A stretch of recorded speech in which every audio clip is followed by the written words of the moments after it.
नमस्कार, बुलेटिन में आपका स्वागत है। मैं हूं आपके साथ आशा सरमाल। चलिए शुरुआत करते हैं बुलेटिन की इस वक्त की बड़ी खबर से। शुरुआत करेंगे जम्मू से। बड़ी खबर देखने को मिल रही है जहां पर उच्च स्तरीय बैठक लगातार शुरू हो गई है और जम्मू में उच्च स्तरीय बैठक में सुरक्षा व्यवस्था की हो रही है समीक्षा। उपराज्यपाल की अध्यक्षता में सिविल सचिवालय के अंदर ये पूरी तरह से बैठक हो रही है। सिविल सचिवालय के अंदर पूरी तरह बैठक का आयोजन किया गया और बैठक में DGP, IG Kashmir, ADG Jammu, special DG CRPF सहित अन्य अधिकारी भाग ले रहे हैं और जम्मू और कश्मीर दोनों सूबों के अंदर सुरक्षा व्यवस्था को लेकर पूरी तरह से मंथन किया जा रहा है। लगातार जिस तरह से घटनाएं देख रही हैं उसी को मद्देनजर रखते हुए जम्मू में उच्च स्तरीय बैठक का आगाज कर दिया गया है। सुरक्षा व्यवस्था को मद्देनजर रखते हुए समीक्षा बैठक का आयोजन किया गया है। उपराज्यपाल की अध्यक्षता में सिविल सचिवालय में यह बैठक रखी गई है जिसमें आप देखिए किस तरह से DGP, IG Kashmir, ADG Jammu मौजूद हैं और उनके साथ ही यहां स्पेशल डीजी सीआरपीएफ भी भाग लेते हुए नजर आए हैं। जम्मू और कश्मीर दोनों सूबों की सुरक्षा व्यवस्था को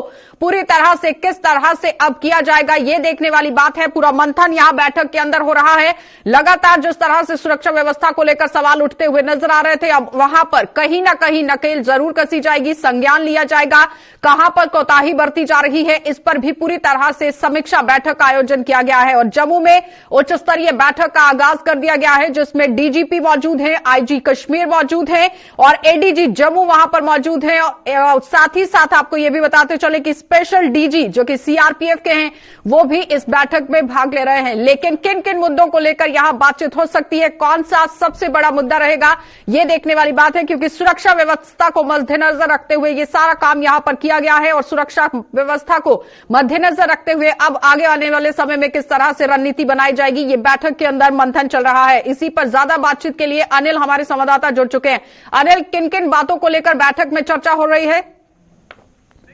देखिए आशा, मैं आपको बताना चाहूंगा कि जम्मू कश्मीर के जो हालात हैं उसी के चलते कहीं ना कहीं जिस तरह की परिस्थितियां कश्मीर घाटी में बनी हुई है, आपने हाल ही के दिनों में देखा होगा कि कई सारी सेलेक्टिव किलिंग्स के मामले जो है वो कश्मीर घाटी के अंदर देखने को मिले हैं। मक्खनलाल बिंद्रू हो या दीपक चंद मेहरा हो या फिर उनके साथ साथ सुपेंद्र कौर हो और उसके साथ अन्य लोग, वहां पर आपने देखा होगा कि कारपेंटर हो, गोलगप्पे वाला हो, क्योंकि आपने देखा कि लगातार सिलेक्टिव किलिंग्स की गई और कल भी एक इसी तरह का वाकया जो है कश्मीर घाटी के अंदर देखने को मिला है। मगर आज उच्च स्तरीय बैठक जो है वो सिविल सेक्रेटरीट जो जम्मू का है वहां पर जो है इस समय इस मीटिंग को जो चेयर कर रहे हैं वो इस समय माननीय उपराज्यपाल यहां पर खुद उपस्थित है, क्योंकि आपने देखा होगा कि जहां पर 8 तारीख से यहां पर जम्मू में गवर्नर साहब ने पदभार एक बार फिर से जम्मू में संभालते हुए नजर आए हैं और इसी के चलते आज तमाम लोग यहां पर मौजूद है। और आपको मैं बताना चाहूंगा कि इस मीटिंग में कौन कौन डीजी है, सीआईडी के मेन जो आला अधिकारी है वो यहाँ पर मौजूद है, एडीजी जम्मू कश्मीर यहाँ पर है, आईजी कश्मीर यहाँ पर है और तमाम लोग। अनिल, ये बताइए कि ये सारी बैठक जिस तरह से आपने खुद ही बता दिया है कि सिलेक्टिव किलिंग्स को लेकर की जा रही है, क्या लगता है कि आने वाले समय में किस तरह से रणनीति जो है वो बनाई जा सकती है? देखिए कहीं ना कहीं जो अभी जानकारी मिल रही है कि क्योंकि आप देख रहे हैं कि लगातार सिलेक्टिव किलिंग्स हो रही हैं, उसी के चलते कश्मीर घाटी में भी आपने देखा होगा कि सिक्योरिटी को लेकर जो है रिव्यू किया गया था और आज आपने देखा कि आईजी कश्मीर को भी यहां पर उपस्थित होना पड़ा है इन सब परिस्थितियों को। और कश्मीर की अगर हम बात कर रहे हैं और जम्मू की अगर हम बात कर रहे हैं, तमाम बड़े ऑफिसरांस जो है यहाँ पर मौजूद हैं और पूरी तरह से रणनीति जो है एक तैयार के साथ किस तरह से डटकर जो है मुकाबला किया जाए। सिक्योरिटी लगातार आतंकियों। कब तक ये मीटिंग चलेगी अनिल?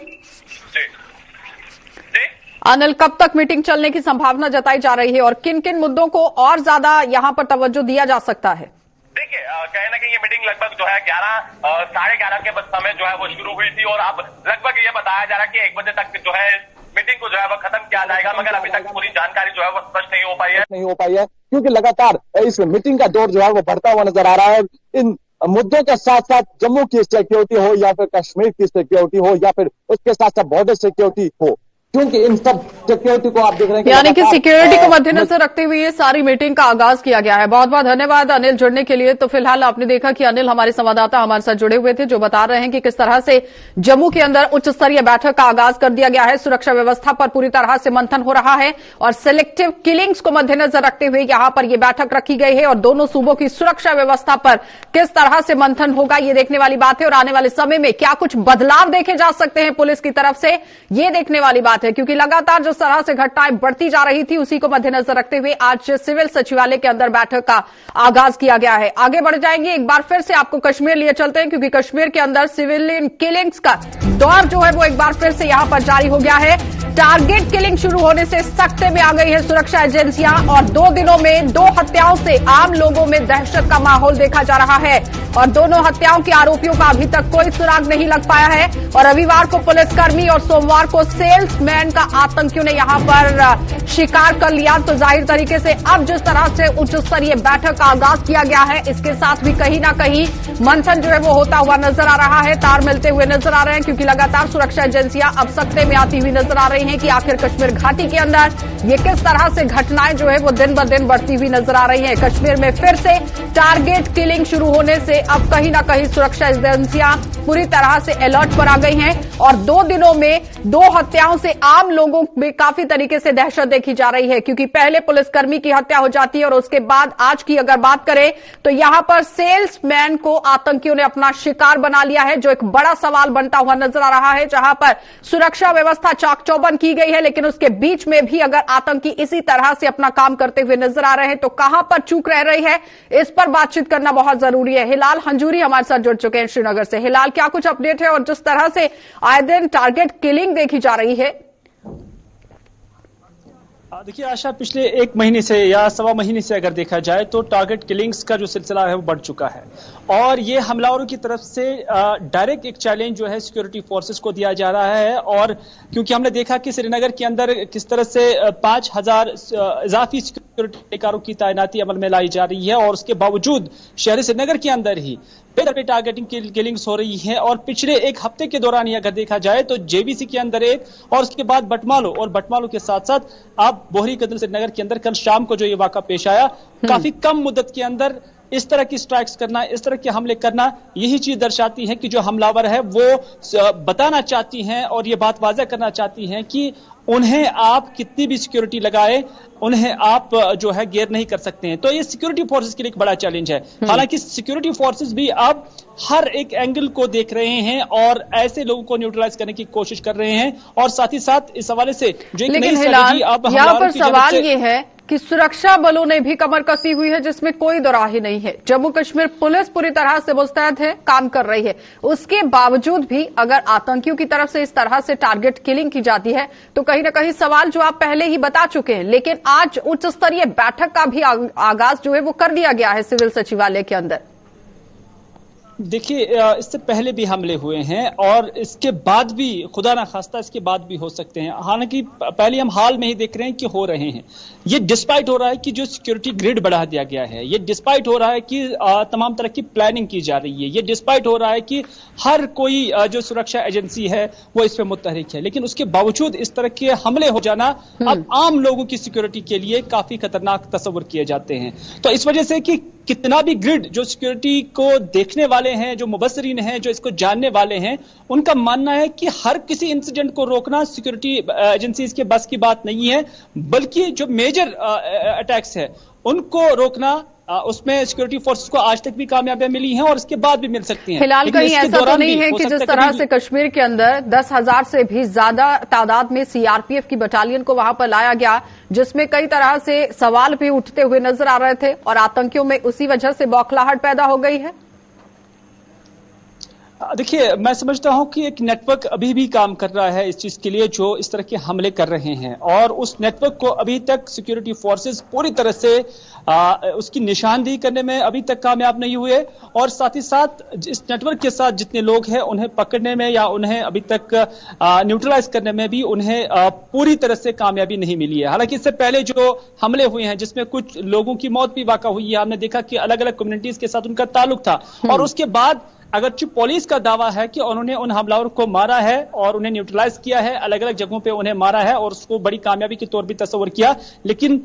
जो आज भी हमले हो रहे हैं, ये साफ संकेत है कि अभी भी ये नेटवर्क पूरी तरह से टूटा नहीं है। लेकिन इसे खत्म करने में बिल्कुल भी समय नहीं लगेगा। हिलाल, बहुत बहुत धन्यवाद जुड़ने के लिए, क्योंकि लगातार जम्मू कश्मीर पुलिस के जवान वहां पर डटे हुए हैं, सीआरपीएफ के जवान वहां पर डटे हुए हैं, सेना पूरी तरह से मुस्तैद है। लेकिन उसके बावजूद भी अगर टारगेट किलिंग हो रही है तो एक सवालिया निशान जरूर बनता हुआ नजर आ रहा है। लेकिन अगर तार यहां पर कहीं ना कहीं बैठक के साथ जुड़ते हैं तो उसके बाद रणनीति किस तरह से बनेगी, ये देखने वाली बात है। क्योंकि जम्मू के अंदर उच्च स्तरीय बैठक का आयोजन कर दिया गया है, सुरक्षा व्यवस्था को मद्देनजर रखते हुए बैठक होगी, और टारगेट किलिंग जिस तरह से कश्मीर घाटी में हो रही है, इस पर किस तरह से रोक लगानी है, ये कैसे काम किया जाएगा जम्मू कश्मीर पुलिस की तरफ से, सीआरपीएफ की तरफ से, ये देखने वाली बात है। एक बार फिर से आपको श्रीनगर लिए चलेंगे, क्योंकि श्रीनगर से एक बार और बड़ी खबर आपको दिखाना बहुत जरूरी है, क्योंकि कोरोना के हवाले से अब बड़ी खबर देखने को मिल रही है, जहां पर श्रीनगर के 15 इलाकों में लॉकडाउन सख्ती से लागू कर दिया गया है। और कोरोना संक्रमण को और फैलने से रोकने के लिए प्रशासन अब कहीं ना कहीं फ्रंट फुट पर आता हुआ नजर आ रहा है।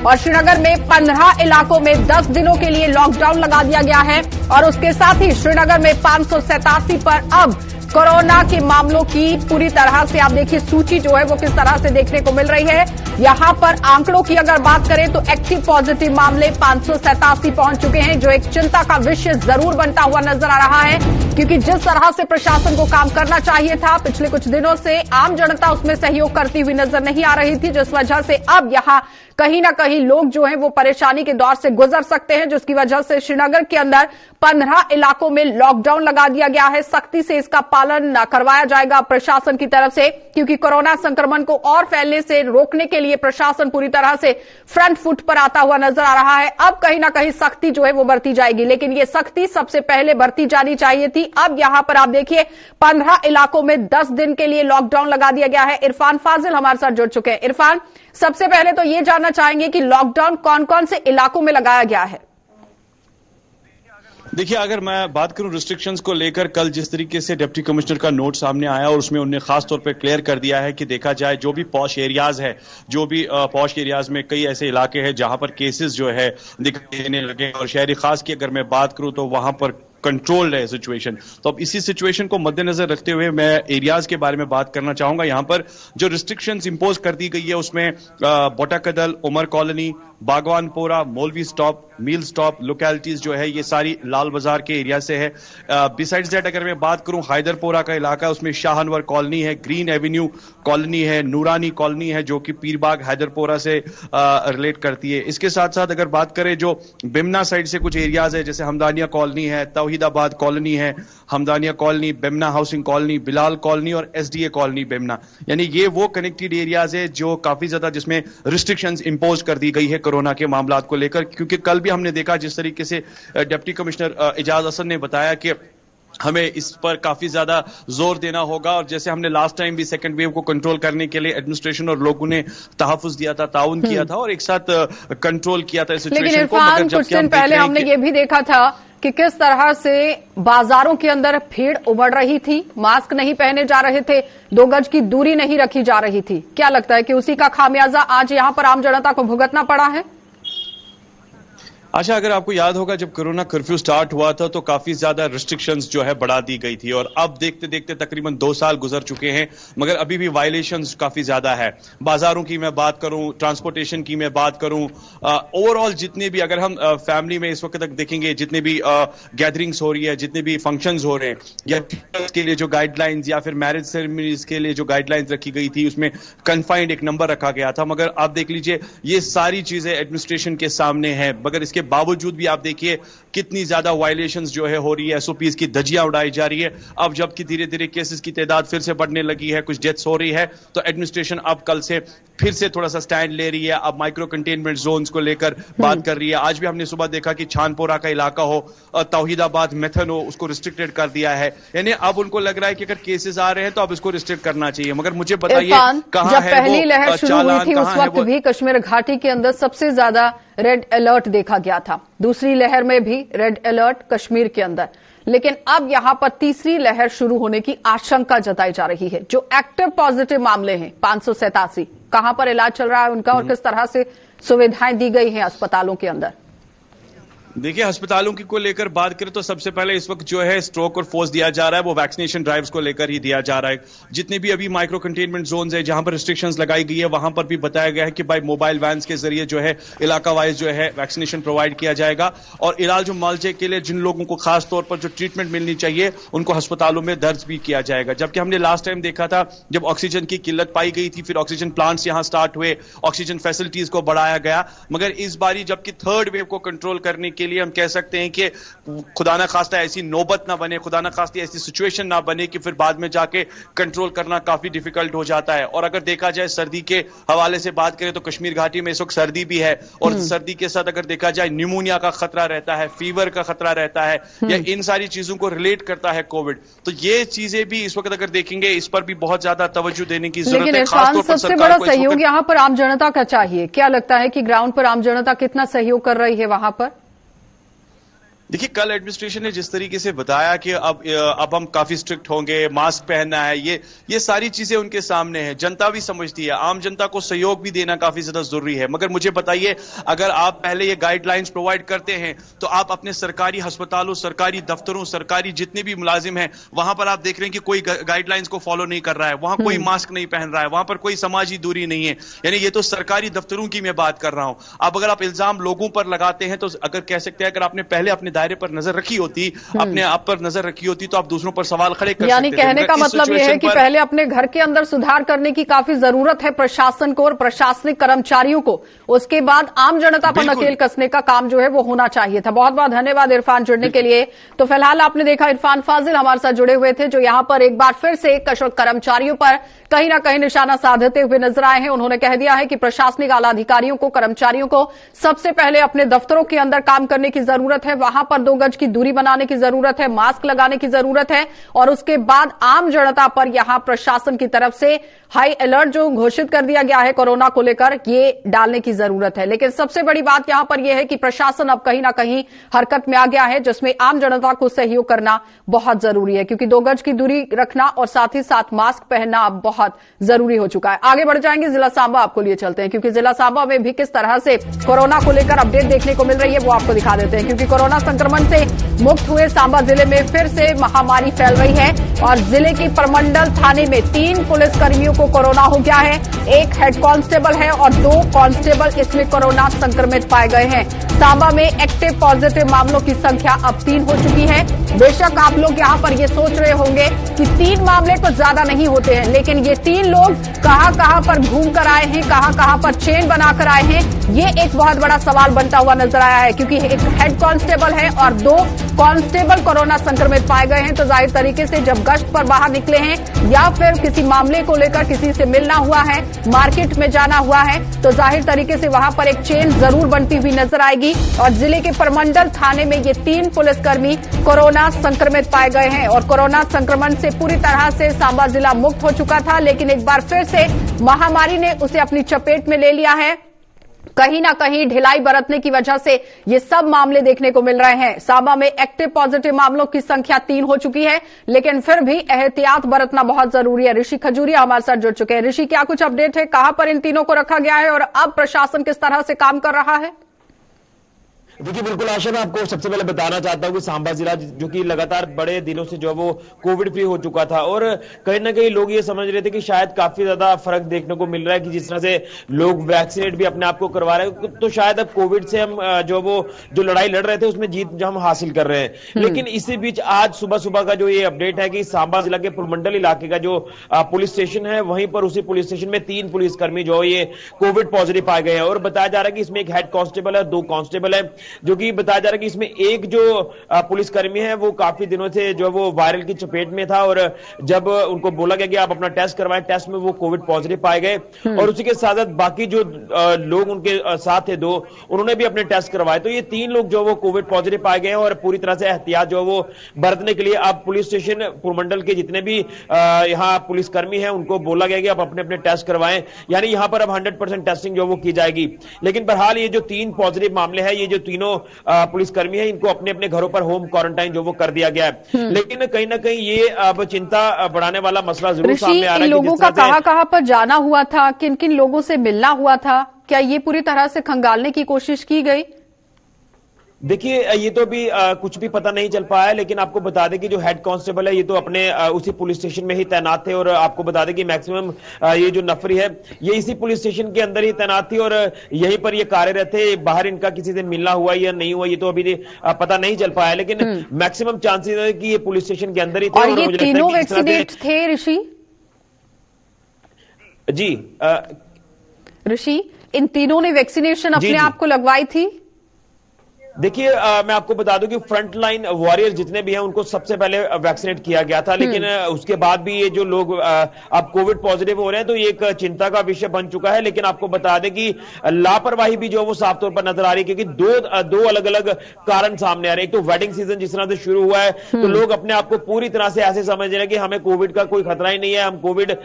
से पूरी तरह से संक्रमित नहीं हो सकते, और वो लोग बिना मास्क के देखे जाते हैं। और उसी के साथ जिस तरह से फेस्टिवल और लोगों के अंदर जो स्टिग्मा पैदा हो चुका है ऋषि कि हमने अपने आप को वैक्सीनेट करा लिया है, अब कोरोना नहीं हो सकता है, तो ये उन लोगों के लिए संकेत है, उन लोगों के लिए यहां पर अब यहां से सीख लेने की जरूरत है कि भले ही आपने वैक्सीनेशन लगवाई है लेकिन आपको फिर भी एहतियात बरतना जरूरी है।